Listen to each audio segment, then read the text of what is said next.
छत्तीसगढ़ में आरक्षण के मुद्दे को लेकर भाजपा कांग्रेस अब भी एक दूसरे पर निशाना साध रहे हैं।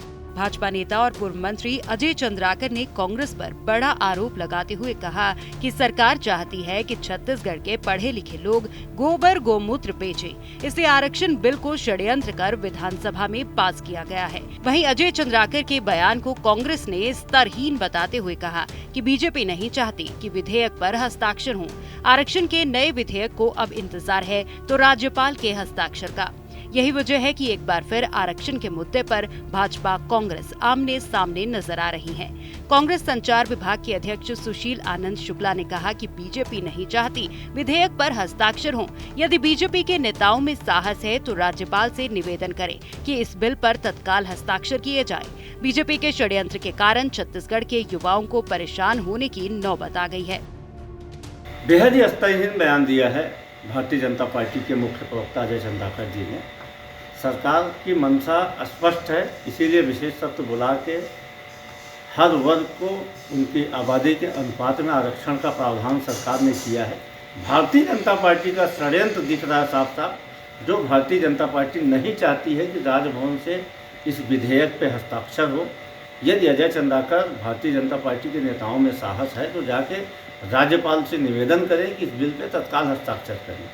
भारतीय जनता पार्टी के षड्यंत्र के कारण छत्तीसगढ़ के युवाओं को परेशान होने की नौबत आई है। पहले इनके अकर्मण्यता के कारण कोर्ट में आरक्षण कम हो गया और अब इनकी विद्वेष के कारण आरक्षण बिल पे हस्ताक्षर नहीं हो रहा है। वहीं पूर्व मंत्री अजय चंद्राकर ने इसे भानु प्रतापपुर चुनाव को लेकर ध्यान में रखकर उठाया गया कदम बताया है। उन्होंने कहा कि बिना अध्ययन के हमारे सारी आपत्तियों को दरकिनार करते हुए इस बिल को विधानसभा में पास करवा दिया गया है। इसका परिणाम अब राज्य के हर वर्ग को भुगतना पड़ेगा।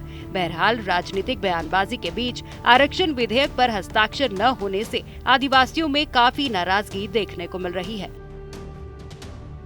का विषय नहीं है, न सरकार का विषय नहीं है। ये विषय आम जनता से जुड़ा विषय है और जो पार्टी शासन कर रही कांग्रेस पार्टी, उन्होंने बिना अध्ययन के हमारी सारी आपत्तियों को दरकिनार करके भानु प्रतापपुर के उपचुनाव को ध्यान में रखते हुए सभी परिस्थितियों को जानते हुए उन्होंने जानबूझ के कदम उठाया और इसका परिणाम उनको भुगतना पड़ेगा। आज छत्तीसगढ़ का आदिवासी, आज छत्तीसगढ़ का एससी और छत्तीसगढ़ के हर वर्ग का नौजवान अपने आप को छला महसूस कर रहा है। ये नौकरी मत देना पड़े, ये छत्तीसगढ़ के लोगों को प्रवेश मत हो, ये पढ़े लिखे मत, ये गोबर मूत्र बेचें और गोबर एकत्र करें, इसी औकात के लोग रहें, छत्तीसगढ़ के लोग बने। ये मुख्यमंत्री जी चाहते हैं, ये कांग्रेस चाहती है, इसलिए ये षड्यंत्र पूर्वक ये किया। राज्य में होने वाले विधानसभा आम चुनाव के लिए अब कुछ ही महीने बाकी बचे हैं। ऐसे में हर पार्टी को चुनाव में जाने के लिए कोई न कोई मुद्दा तो चाहिए। कांग्रेस बीजेपी को प्रदेश के आदिवासी वोटों की चिंता सबसे ज्यादा सता रही है।